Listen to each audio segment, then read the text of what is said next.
सोचो, एक रात तुम नॉर्मल सोकर सो जाते हो, सब कुछ यूजुअल लग रहा होता है, लेकिन सुबह आंख खुलती है और दुनिया के साथ एक ऐसा ट्विस्ट होता है जो ह्यूमन हिस्ट्री में कभी नहीं हुआ। विदाउट वार्निंग अर्थ की ग्रेविटी डबल हो चुकी है। पहले ही सेकंड में दुनिया भर में एक अजीब सी आवाज गूंजती है, लोगों के जमीन पर गिरने की। आप खुद सोचो, अगर तुम 60 किलो के हो, तुम्हारा बॉडी वेट एक पल में 120 किलो बन गया। तुम खड़े रहना तो दूर, गेट तक चलना भी इम्पॉसिबल हो जाता। ग्लोबल के हर शहर में पैनिक फैल जाता है। लोग बेड से उठ भी नहीं पा रहे, फर्नीचर गिर रहा है, विंडोज क्रैक हो रही हैं, कार्स के शॉक्स टूट के नीचे बैठ जाते हैं। बर्ड्स जो रोज आसमान में उड़ते थे अचानक ग्राउंड पर गिरने लगते हैं क्योंकि उनके विंग्स ग्रेविटी को बीट ही नहीं कर पाते। एनिमल्स कंफ्यूज्ड, ह्यूमंस टेरिफाइड, और दुनिया समझ नहीं पाती कि ये हुआ कैसे। ग्रेविटी डबल होते ही सबसे पहला इंपैक्ट आर्टरीज और जॉइंट्स पर होता है। लोग फील करते हैं जैसे उनके शोल्डर्स पर कोई इनविजिबल 60 से 80 किलो का लोड रख दिया गया हो। हॉस्पिटल्स ओवरफ्लो हो जाते, हार्ट अटैक केसेस मल्टीप्लाई हो जाते, काफी लोग अपने ही घर में फंस जाते क्योंकि दरवाजा खोलने का सिंपल एक्शन भी इम्पॉसिबल प्रेशर जैसा लगता। दूसरी तरफ दुनिया के बड़े स्ट्रक्चर्स, ब्रिजेस, टावर्स, स्टेडियम्स सब स्ट्रेस में आने शुरू होते।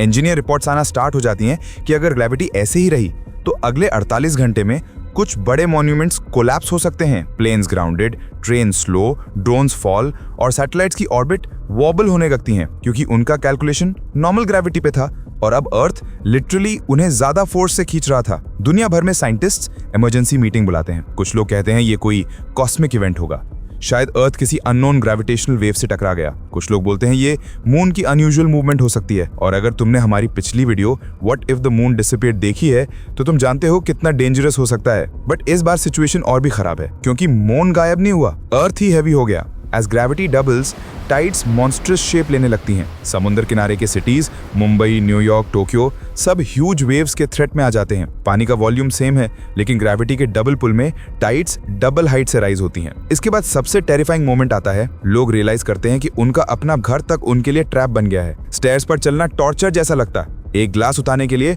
2x मसल फोर्स चाहिए। जिम का डंबल तो अब इम्पॉसिबल वेट बन चुका है।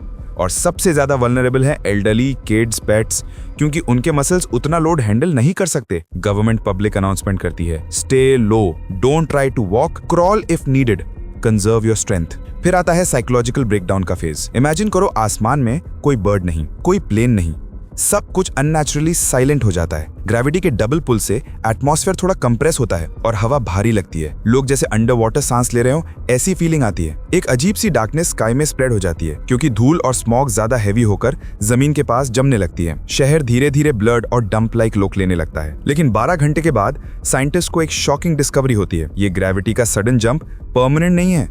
लग रहा है जैसे अर्थ किसी कॉस्मिक फोर्स से हिट एंड पास हुआ हो। शायद एक ग्रेविटेशनल अनोमली जिसे स्पेस में डार्क ऑब्जेक्ट्स क्रिएट करते हैं जिनको ह्यूमंस डिटेक्ट भी नहीं कर पाते। अगर तुमने हमारा what if the sun stopped spinning देखा है तो तुम जानते हो कॉस्मिक इवेंट्स कितने अनप्रेडिक्टेबल होते हैं। लेकिन इस बार एक होप है, ग्रेविटी धीरे धीरे वापस नॉर्मल हो सकती है। ग्रेविटी डबल होने की 18th आवर में अर्थ के लोग अडेप्ट होना शुरू कर देते हैं। कुछ लोग क्रॉल करके किचन तक जा पा रहे हैं, कुछ लोग वॉल्स को पकड़ के उठने की ट्राई कर रहे हैं। इंटरनेट स्लो है, सैटेलाइट शेकी हैं, लेकिन दुनिया एक मैसेज शेयर करती है, hold on, this might and finally. 24 घंटे बाद ग्रेविटी स्लोली नॉर्मल होना शुरू होती है। पहले 1%, फिर 5%, फिर धीरे धीरे वापस अपने स्टेबल लेवल पर आ जाती है। लोग इमोशनल हो जाते हैं, बहुत लोग रो पड़ते हैं क्योंकि ये एक ऐसा एक्सपीरियंस था जिसमें ह्यूमन वल्नरेबिलिटी एक्सपोज हो गई। ऐसा मोमेंट था जब ह्यूमंस को रियलाइज हुआ कि हम जितना भी पावरफुल टेक्नोलॉजी बना ले, एक स्मॉल कॉस्मिक ग्लिच हमारे पूरे प्लेनेट को साइड कैरेक्टर बना सकता है। और जब सब काम होता है सिर्फ एक क्वेश्चन बचता है, ये सब हुआ कैसे? क्या स्पेस में कोई इनविजिबल मैसिव ऑब्जेक्ट हमारे पास से गुजरा? क्या ये एक वार्निंग थी? क्या फ्यूचर में ये फिर हो सकता है? और अगर नेक्स्ट टाइम ग्रेविटी डबल नहीं ट्रिपल हो जाए तो?